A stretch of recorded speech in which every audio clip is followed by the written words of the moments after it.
ঘটনাটা আমার বাবার সঙ্গে ঘটেছিল আজ থেকে প্রায় 5 বছর আগে, 2019 সালে। আগে বলি যে কে ওখানে থাকতো, তার নাম ছিল হচ্ছে কলি জেঠু। এবারে যখন তারা যাচ্ছে তখন কলি জেঠুর কাছে একটা ফোন আসে, একটা এমার্জেন্সি কলটা কীরকম না, এক্ষুনি তাকে এখন ওড়িশা থেকে ডাইরেক্ট দিল্লি যেতে হবে। ওকে। তো বাবারা যখন ঢোকে, ওই যে এনভায়রনমেন্টটা, বাড়ির এনভায়রনমেন্টটা ছিল এক্সট্রিমলি কোল্ড। ওকে। হঠাৎ করে যে ফ্যানটা ছিল ঘরে, ফ্যানটা সাংঘাতিক জোরে দুলতে থাকে। ঠিক সেই দিনই সন্ধেবেলা, তখন কিছু টিফিন কেনার জন্যে ঠিক বাড়ি থেকে বেরিয়েছে। গৌরবদা বিশ্বাস করবে না, ওই যে ঘরটা, ওখানে কেউ ছিল না, ফাঁকা ছিল। ঠিক আছে, মনে হচ্ছে যেন আমফান ঘরটার ভেতর দিয়ে মানে বয়েছে, মানে সব তছনছ হয়ে গেছে।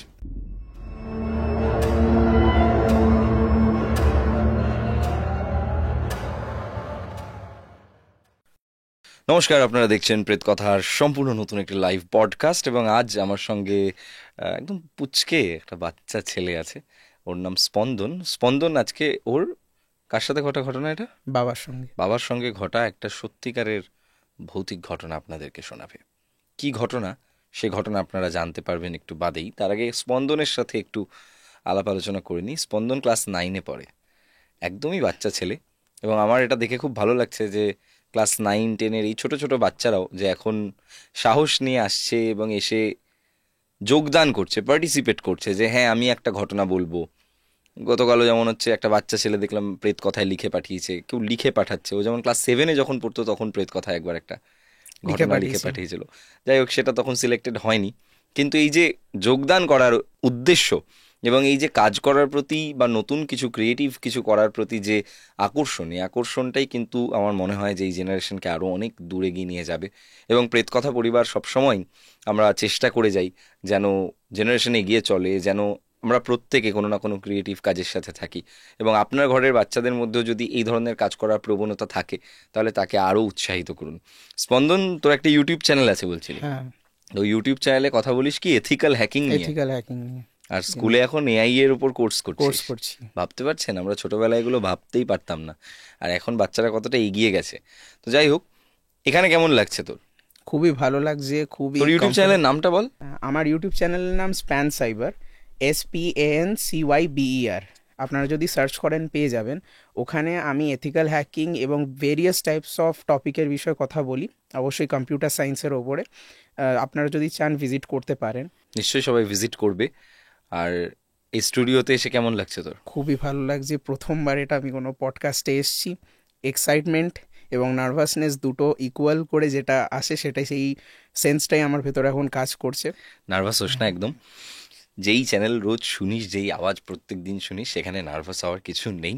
তো ঘটনাটা বল এবার শুনি। তার আগে একবার অডিয়েন্সকে বলে দিই, আপনিও যদি আমাদের মতো এখানে আসতে, মানে আপনিও যদি স্পন্দনের মতন এখানে আসতে চান এবং এসে আপনার জীবনে ঘটে যাওয়া কোনো সত্যি ভৌতিক ঘটনা অথবা আপনার শোনা কোনো সেরা সত্যি ভৌতিক ঘটনা বলতে চান, তাহলে আমাদেরকে হোয়াটসঅ্যাপে ভয়েস করে আপনার ঘটনা পাঠান 9875476704 এই নাম্বারে, এবং আমাদের টিম আপনার ঘটনা সিলেক্টেড হলে আপনাকে কল করে ডেকে নেবে এবং আপনিও স্টুডিওতে বসে আপনার ঘটনা শোনাবেন সকল পৃথিবীর প্রান্তে থাকা বাঙালিদেরকে। আমি চলে যাই স্পন্দনের কাছে। স্পন্দন, ঘটনাটাকে বল এবার শুনি, কি ঘটনা? ঘটনাটা বলার আগে তোমার জন্য আমি একটা গিফট এনেছি, সেটা আমি দিতে চাই। গিফট দেখি, কি গিফট? অনেক বড় গিফট তো বাবা। ও মাই গড, গিফটটা দেখুন, একবার দেখিয়ে দিই, দেখা যাচ্ছে তো? আর একটু করে তুলবো। গিফটটা দেখুন আপনারা। একটুখানি বাচ্চা ছেলে কতটা আবেগ নিয়ে আমাদের জন্য উপহার এনেছে, একটু আমি দেখি ভালো করে। প্রেত কথা, এখানে গল্প নয়, ঘটনা শোনানো হয়। ও নিজে হাতে এঁকে এনেছে, এটা ও নিজে হাতে এঁকে নিজে হাতে তৈরি করে এনেছে। তো মাল্টি ট্যালেন্টেড ছেলে রে, দুর্দান্ত। তাহলে এটাও আমাদের উপরে স্থান পাক একটু। আমাদের গেস্টরা যে আমাদেরকে গিফট দেন, আমরা উপরে পরপর করে সাজিয়ে দিই সেগুলোকে। বল স্পন্দন, thanks for this lovely gift. তুই দারুণ একটা গিফট দিয়েছিস, আমার খুব পছন্দ হয়েছে। হাতে আঁকা জিনিসের মধ্যে সবসময় একটা আবেগ থাকে, সে আবেগটা বুঝতে পারছি। বল, ঘটনা বল, শুনি। তো ঘটনাটা আমার বাবার সঙ্গে ঘটেছিল আজ থেকে প্রায় 5 বছর আগে, 2019 সালে। ওড়িশার একটা ঝাড়সাগুড়া স্টেশন আছে, তো সেখানে আমার বাবা এবং আরও 2জন বন্ধু গিয়েছিল আমার বাবারই আরেক বন্ধুর সঙ্গে থাকার জন্য, এবং মানে আর কি ঘুরে দেখবে জায়গাটা। তো এবার আগে বলি যে কে ওখানে থাকতো, তার নাম ছিল হচ্ছে কলি জেঠু। আচ্ছা। তো সে একটা খুব বড় কোম্পানিতে জব করতো। তো সবাই মিলে প্ল্যান করে, এবং আমার বাবা আর 2জন জেঠু, একজনের নাম হচ্ছে বাবলু আর একজনের নাম হচ্ছে, ভুলে গেছিস নামটা ভুলে গেছি, নামটা মনে পড়ছে না, যাই হোক মনে পড়লে বলছি। তো আরেকজন জেঠু, তো এরা 3জনে ডিসাইড করে যে মানে বাবা, বাবলু জেঠু এবং আরেকজন জেঠু ধরে নে না, কোনো একটা নাম ধরে নে কৌশিক জেঠু, ঠিক আছে? হ্যাঁ, কৌশিকের নামটাই ধরে নে। তো 3জনে মিলে গেছে। আরেকজন জেঠু যিনি ছিলেন তার নাম হচ্ছে কলি জেঠু, মানে যার বাড়িতে গেছে, ওনার কাছে গেছে। তো এবারে যখন তারা যাচ্ছে তখন কলি জেঠুর কাছে একটা ফোন আসে, একটা এমার্জেন্সি কলটা কিরকম না, এক্ষুনি তাকে এখন ওড়িশা থেকে ডাইরেক্ট দিল্লি যেতে হবে। ওকে। তো এবারে সে তো মানে তারপর ফার্স্ট অফ অল তার খুব মন খারাপ হয়ে যায় যে এরকম বন্ধুরা আসছে ফর দ্য ফার্স্ট টাইম, আর আমি কিনা দিল্লি চলে যাচ্ছি। এক্স্যাক্টলি, কিছু করার নেই। বা আমার বাবাকে ফোন করে, তো ফোন করে বলে, তো আমার বাবারা রাগারাগি করে যে কি হলো, আমরা যাচ্ছি, তোরা এভাবে চলে যাচ্ছিস, তুই এভাবে চলে যাচ্ছিস। তো এবারে কিছু করারও নেই, এমার্জেন্সি কাজ, চলে গেলেন। কিন্তু সেই কলি জেঠু বললেন যে কোনো মানে সেরকম প্রবলেম হবে না, কেননা যে বাড়িতে আমি থাকি ঠিক তার পেছন দিকে একটা মুদিখানার দোকান, এবং যে সিকিউরিটি তার কাছে আমি চাবি রেখে যাচ্ছি। আর একটা খাট আছে, সেই খাটের ওপর যে গদিটা আছে ছাদে। আচ্ছা। তো এবারে চাবিটা নেয়, মানে খাটের উপরের গদিটা ছাদে আছে, এমনি খাটটা এমনি আছে, জাস্ট খাটটা রয়েছে আর কি, গদিটা উপরে বলছে ওটা নামিয়ে নেবে। এবার একটা এক্সট্রা গদি ওরা রেখে দেয় যদি কখনো কেউ আরো দরকার লাগে, ঠিক আছে, সেটা ওপরেই আছে। তো এবার বাবারা জানে না কিছু, তো গেছে ফার্স্ট টাইম। তো বাবারা যখন ঢোকে, ওই যে বাড়ির এনভায়রনমেন্টটা ছিল এক্সট্রিমলি কোল্ড। ওকে।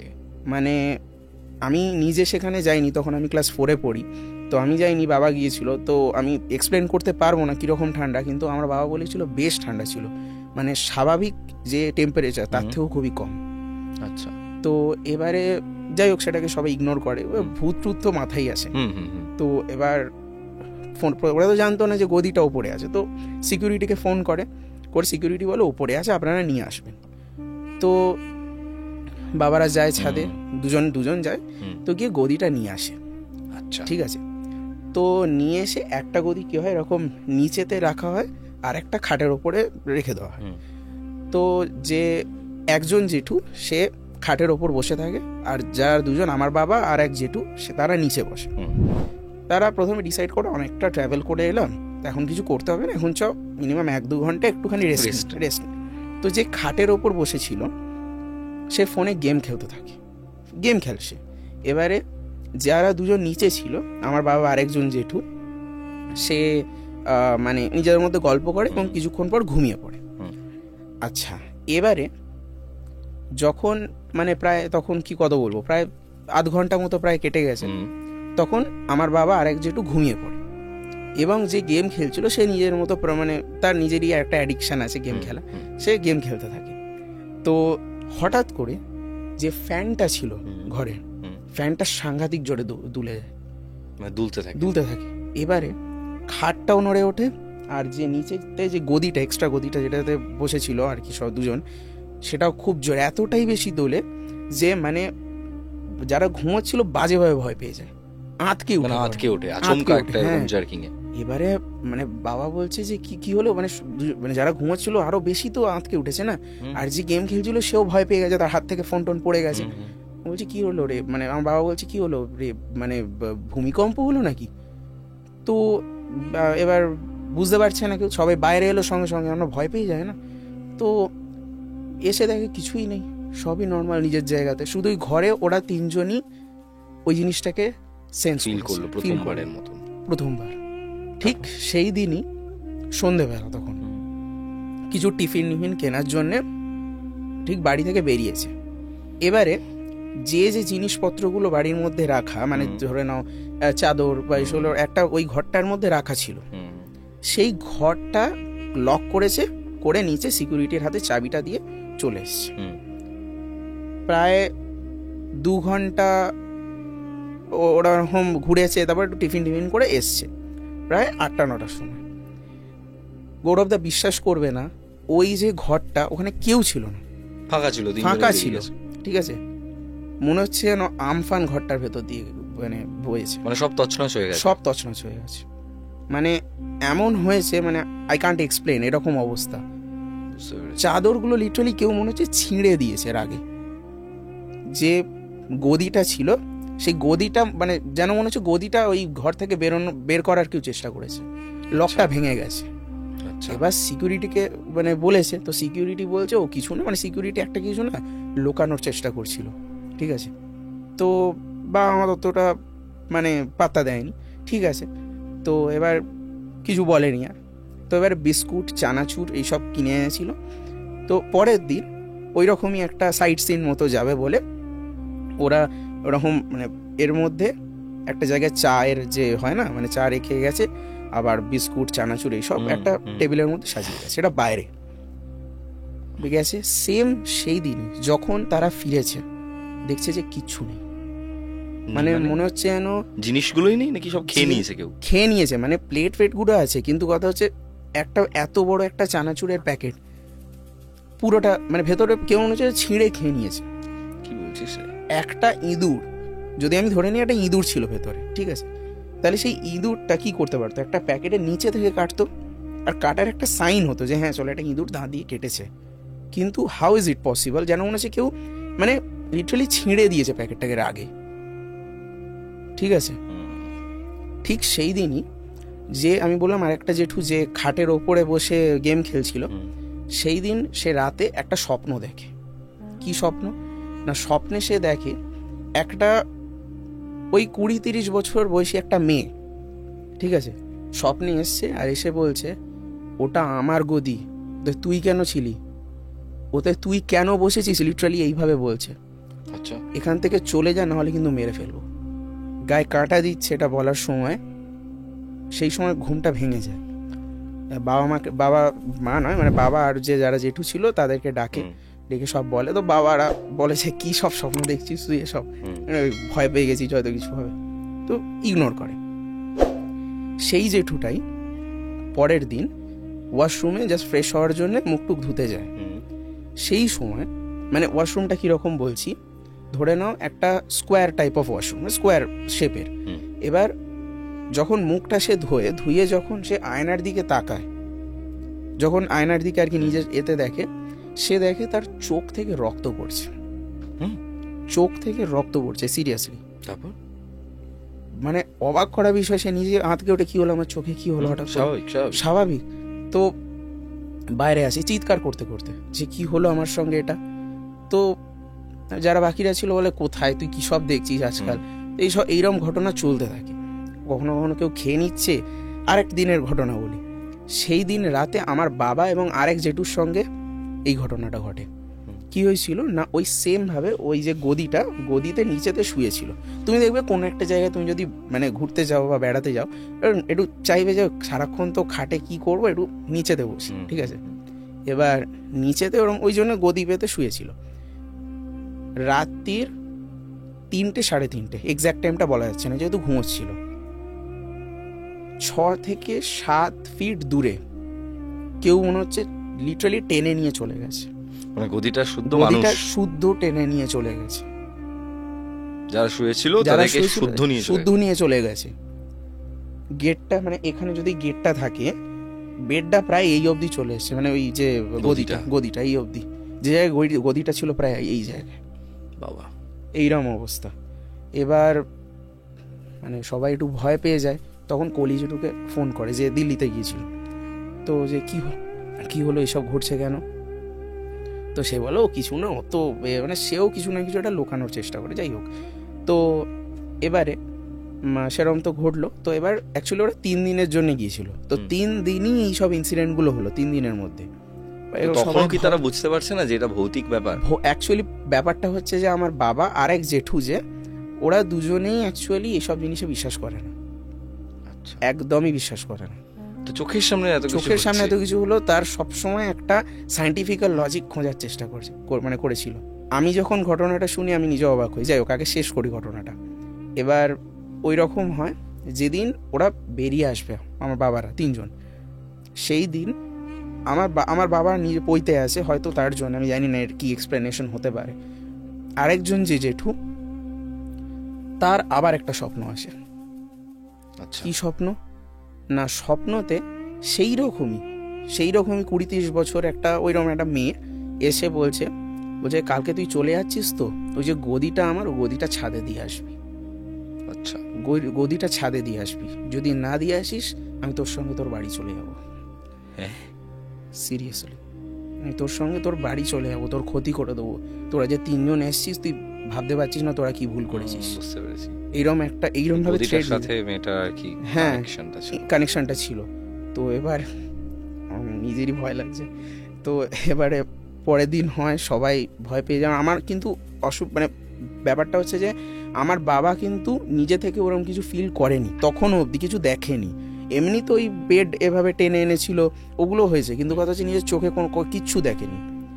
বেরিয়ে এসছে, লকটা দেবে, ঠিক আছে, যখন লকটা দিচ্ছে, এই হাতের এই আঙুলটা এভাবে লকটা দিচ্ছে, ওপরের দিকে ছিল আঙুলটা। গৌরবদা, এভাবে আমি যদি হাতটা রাখি, কেউ একটা যদি জোরে হাতুড়ি দিয়ে মারে, আঙুলটা তোমার ফেটে যাবে, রক্ত ঝরে পড়বে। তালাটা যদি পড়তো, একটা এক্সপ্লেনেশন ছিল। হাতটা এরকম উঁচুতে আছে, দুজন দেখেছে হাতটা এরকম, একটা অন্য আঙ্কেলের হাতটা এরকমভাবে উঁচুতে আছে, যে তালাটা দিচ্ছে, এমন জোরে মারলো আঙুলটি থেকে পুরো ঝরঝর করে রক্ত পড়তে মারলো। মানে কি মারলো? মানে দরজাটা বন্ধ করলো, করে তালাটা দিচ্ছে।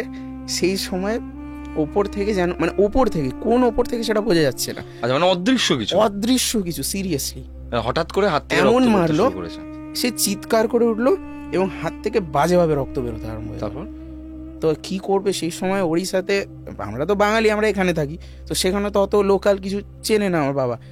একটা যা হোক করে এদিক ওদিক দোকান থেকে একটা ব্যান্ডেজ কিনে ব্যান্ডেজ করে চলে আসছে। যখন ট্রেনেতে উঠেছে, তখন কলিজেটুকে ফোন করে, গদিটা দিয়ে এসছে। গদিটা, ওইটা একটা বড় ভুল করেছিল, ওটা বলছি পরে। আচ্ছা, তো এবারে কারণ আমার নিজস্ব কিউরিওসিটি হচ্ছে যে ভাই, আমি হলে তো সবার আগে বলতাম, আরে যাওয়ার সময় কেন এখনই দিয়ে যাচ্ছি আমি গদিটা, কোনো অসুবিধা নেই, আমার কোনো লাগাও নেই গদিটার সাথে। যাই হোক, তারপর বল। তো এবার ওটা ভুলে যায়, ঠিক আছে, মানে ওটা করতে, এটা লোকটা ভুলে গেল কি করে এরকম একটা বড় থ্রেটের পর? ট্রেনে যখন উঠলো, তো তখন কলিজেটু নিজে থেকেই ফোন করেছে, হ্যাঁ রে তোরা বেরিয়ে পড়েছিস? তো বাবারা বলে হ্যাঁ বেরিয়ে পড়েছি। বলে গদিটা ঠিক জায়গায় রেখেছিস তো? তখন সবার মনে পড়ে যে না, রাখিনি। তখন আমার বাবা বলে যে মানে কেন, কি হয়েছে? কিছু তো হবে না রে, গদি মানে বাড়িতেই তো আছে, কি অসুবিধা আছে? বলছে যে ওখানে না একজন থাকতো, আমি যখন ওই বাড়িটা কিনেছি তখন ওখানে একটা মেয়ে সুইসাইড করেছিল, এবং মানে সেই গদিটাতে সে শুতো, মানে ওটা আগে একটা বেড ছিল পারফেক্ট, এবং সেই মেয়েটা পড়াশোনার চাপে সুইসাইড করেছিল, তাকে চাপ দেওয়া হয়েছিল। এবার পুরো ঘটনাটা জানি না, কিন্তু ওরকম একটা হয়েছিল, যার কারণে সে আমাকেও দেখা দিয়েছিল। মানে এটা কলিজেটু বলছে, যার বাড়ি, বলছে যে তোরা যদি ওটা না রেখে আসিস ঠিক জায়গায়, অ্যাটলিস্ট ছাদে না হলেও অ্যাটলিস্ট ঠিকভাবে যদি না রেখে আসিস, তাহলে কিন্তু গন্ডগোল আছে, মানে কি হবে কিছু বলা যাচ্ছে না। ফরচুনেটলি বলতে পারি, অথবা ভগবানের কৃপায় বলতে পারি, তারপর থেকে আমার বাবা এবং আরও দুজন যে কাকু ছিল তাদের সঙ্গে কিচ্ছু হয়নি, এবং সেটাকে তারা ভালোভাবেই রেখে এসেছিল। একটা মেঝেতে ছিল, একটা খাটের ওপরে ছিল, মানে যেমন ছিল। এবার একটা কথা বলি, যখন কলিজেটু এলো, কলিজেটু পরে এটা বলেছে, ওরা তো মানে ঘরের মধ্যে গদিটা রেখেছে এইটুখানি, এইরকম দরজাটা, ঠিক আছে, গদিগুলোতে এরকম বড় বড়, কোনো একটা মানুষ যদি গদিটাকে এরকম সোজা না করে নিয়ে যেতে পারবে না। যখন বাবারা রেখে এসেছিল, ওটা এরকম মাটিতে ছিল, আর একটা খাটের ওপর ছিল। যখন কলিজেটু এলো, এক্স্যাক্ট মনে হচ্ছে সেটা ছাদে থেকে কেউ একটা গিয়ে রেখে এসছে গদিটা। How is it possible? এবার সিকিউরিটিকে, গদিটা ঘরে ছিল না, ছিল আগে ছিল। যখন মানে কলিজেটু পরে ফোন করে আর কি বলেছে এটা, যখন সে আবার আসে দিল্লি থেকে, তখন সে দেখে যে গদিটা আর ঘরে নেই, ওটাকে কেউ একটা ছাদে গিয়ে আবার সেম ভাবে রেখে দিয়েছে। যখন সিকিউরিটিকে জিজ্ঞেস করে যে তুমি গিয়ে কি রেখেছো, হতেই পারে যে চেক করার জন্য এসেছিল, বলছে না আমি একবারও তো চেক করিনি, ওনাদের তো আমি চিনি না, তাও আপনি বলেছিলেন যে আপনার বন্ধু, তাই আর যখন চেক করিনি। তাহলে ওটা কে রাখলো?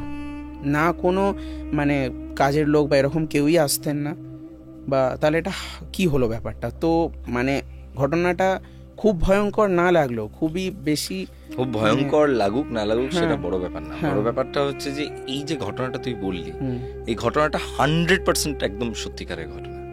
তার কারণটা হচ্ছে তুই দেখবি খেয়াল করে যে কোনো মানুষের যদি কোনো জিনিসের প্রতি অনেক বেশি লাগাও থাকে, যেটাকে আমরা বলি যে আকর্ষণ থাকে সেই জিনিসটা, প্রত্যেক দিনের ব্যবহার করার জিনিস, তো ওই জিনিসটার সাথে সেই মানুষটার না একদম একটা আত্মিক সম্পর্ক হয়ে যায়। এবং সে যখন দেখবি, তাই জন্য দেখবি অনেকে বলে না যে বাড়ির মায়া ছাড়তে পারছে না, বাড়ির প্রতি এত আকর্ষণ, হয়তো সারা জীবন ধরে খুব কষ্ট করে একটা বাড়ি তৈরি করেছে, বাড়ি তৈরি করার পর বাড়িটা ভোগ করতে পারেনি, মরে গেছে, দেখবি বলে না যে হচ্ছে বাড়িটার মধ্যে ওর আত্মা ঘোরে বলে। তো এটা শুধু বাড়ির ক্ষেত্রে সত্যি তা নয়, এটা যদি আমি একটা সিরিজ আপনাদেরকে সাজেস্ট করছি, হন্টিং অফ ব্লাই ম্যানর, এই সিরিজটার 9th এপিসোড, আপনাকে পুরো সিরিজ দেখতে হবে না, নেটফ্লিক্সে পাবেন, শুধু 9 নম্বর এপিসোডটা যদি দেখেন, তুইও দেখতে পারিস, শুধু পুরো সিরিজটা না দেখলেও শুধু 9 নম্বরটা দেখতে পারিস, তবে হ্যাঁ স্পয়লার হয়ে যেতে পারে 9 নম্বরটা দেখলে, শুধু দেখলে। কিন্তু তুই যদি ভাবিস যে পুরো সিরিজটা দেখবি না, 10টা এপিসোডের অনেক বড় হয়ে যাবে, তোর অত সময় নেই বা অত ধৈর্য নেই, তাহলে বলবো জাস্ট একটা গল্প দেখার জন্য 9 নম্বর এপিসোডটা দেখ, আর নইলে পুরোটা দেখ। যদি পুরোটা দেখার ইচ্ছা হয় তাহলে 9টা আগে দেখিস না। তো 9 নম্বর এপিসোডটা দেখলে দেখবি যে একজন মানে এরকমই এক অশরীরী একজন মহিলার সাথে তার একটা সিন্দুকের সম্পর্ক, বুঝতে পারছিস, একটা সিন্দুকের সাথে ওর সম্পর্ক, এবং ওই সিন্দুকটাই ওর মৃত্যুর পর ওর বাড়ি, ওই সিন্দুকটাই ওর মৃত্যুর পর ওর ঘর, ওই সিন্দুকটাতেই ও থাকে। হ্যাঁ, সিন্দুকটার মধ্যে আমাদের পার্সপেক্টিভ থেকে, মানে বাইরের লোকের কাছে, ধর আমাদের সামনে সিন্দুকটা পড়ে আছে, তো আমাদের পার্সপেক্টিভ থেকে এই সিন্দুকের ভেতর কিছু গন্ডগোল আছে, এই সিন্দুকটার ভেতরেও থাকে, আর সিন্দুকের ভিতরে যে আছে ওর পার্সপেক্টিভ থেকে ওটা সিন্দুক না, ওটা একটা ঘর, ওটা ওর বেডরুম, যেই বেডরুমটার সাথে ওর লাগাও ছিল, যে সিন্দুকটার সাথে ওর লাগাও ছিল। মানে এই দুনিয়ায় যে কত ধরনের অলৌকিক বস্তু আছে, কত কিছু আছে, সেটা ধারণাও করা যায় না। সব অদ্ভুত খেলা এগুলো। মৃত্যুর আগে কি হয়, বা মৃত্যুর মানে জন্মের আগে কি হয়, বা মানে মৃত্যুর পরে কি হয়, সেটা কেউ বলতে পারে না। মানে এটার সঠিক এক্সপ্লেনেশন তো কোথাও নেই। মানে জন্মের ঠিক আগে যেটা হয় এবং মৃত্যুর ঠিক পরে যেটা হয়, এর অনেক রকমের ব্যাখ্যা আছে। আমার যেটা মনে হয় যে মাঝখানটা একটা হয়তো অনেক বড় ঘুম, এক্স্যাক্টলি হতে পারে এমনটা। দেখ, অনেক ব্যাখ্যা আছে, অনেক ব্যাখ্যা। এইগুলো কি বলতো, এইগুলো তর্কের বিষয় না, এগুলো হলো অনুভূতির বিষয়। মানুষ এগুলোকে নিয়ে তর্ক করতে চায়, মানুষ তর্ক করতে পছন্দ করে। অনেকে বলে না যে আমি তো নিজে চোখে ভূত দেখিনি, আমি কেন বিশ্বাস করব? আরে তুমি কি নিজে চোখে মা কালীকে দেখেছো তোমার সামনে? তুমি কি নিজে চোখে দুর্গাকে দেখেছো মহিষাসুরকে দমন করতে? বা তুমি কি নিজে চোখে দেখেছো যে মা দুর্গা এসে তোমাকে আশীর্বাদ দিয়ে যাচ্ছে? তুমি তো একটা সাকার, একটা শুধুমাত্র স্কাল্পচার দেখো। আমি যদি একটা কথা বলি, আমাদেরই পূর্বপুরুষের কথা, তাদেরকে তো আমরা আজ অব্দি দেখিনি, তা বলি কি তারা ছিল না? দেখ, এগুলো না অনুভব করার জায়গা, এগুলো চোখে দেখার জায়গা না যে চোখে দেখলে বিশ্বাস করব। আরে ভূত কোনো ব্যাকটেরিয়া না যে মাইক্রোস্কোপ দিয়ে তুই দেখবি, এগুলো অনুভূতির জায়গা। মানে ভূত বল, প্রেত বল, ভগবান বল, ঈশ্বর বল, স্পিরিচুয়ালিটি বল, এগুলো হচ্ছে অনুভব করার জায়গা। যে অনুভব করবে, যার অনুভব করার মতো মন তৈরি হয়েছে এবং চোখ তৈরি হয়েছে, সে দেখতে পাবে, সে অনুভব করতে পারবে, সে বুঝতে পারবে, এবং সে আরো ডিপ যাবে, আরো গভীর যাবে, আরো ভাববে।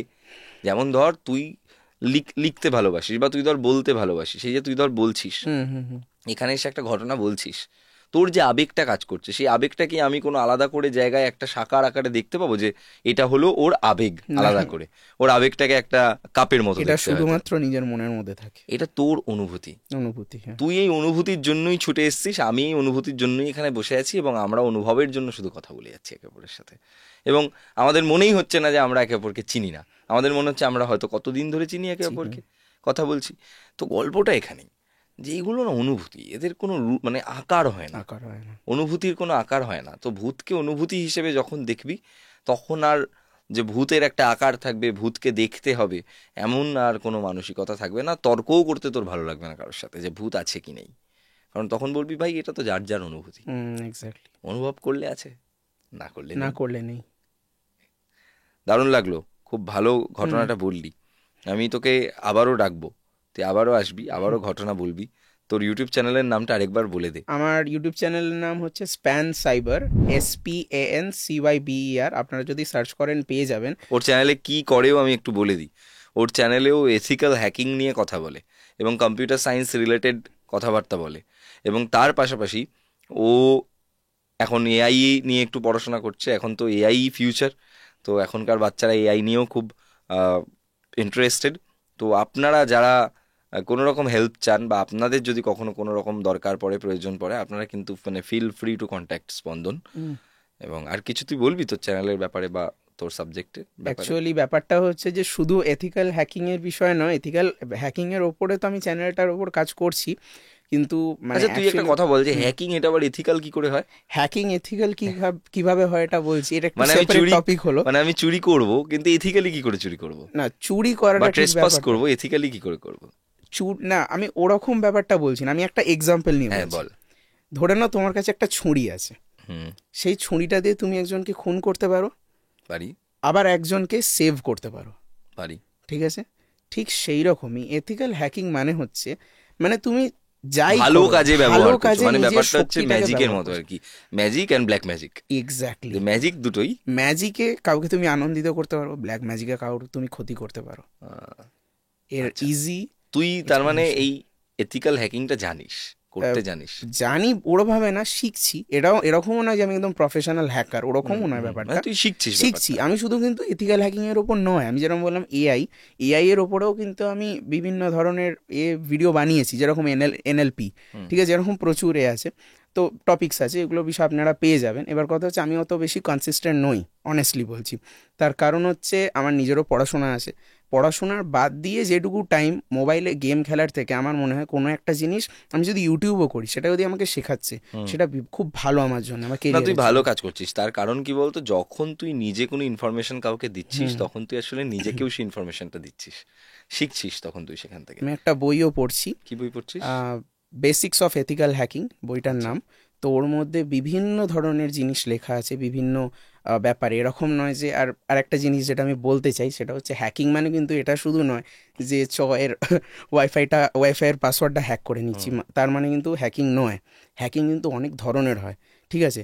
তো মানে শুধু ওটাই কিন্তু হ্যাকিং নয় ব্যাপারটা। কোনো একটা ওয়েবসাইটকে তুমি সাপোজ সিকিওর করতে রাখতে, যাতে সিকিওর তুমি ওটাকে করে রাখতে পারো। তুমি একটা কোনো অ্যাপ্লিকেশন, হ্যাকিং একটা সিকিউরিটি আর কি। সিকিউরিটিও হতে পারে। কেউ যদি সেটাকে ইলিগাল ওয়েতে ইউজ করতে চায় সেটাও করতে পারে, কিন্তু যেটা করাটা উচিত নয়, একদমই উচিত নয়।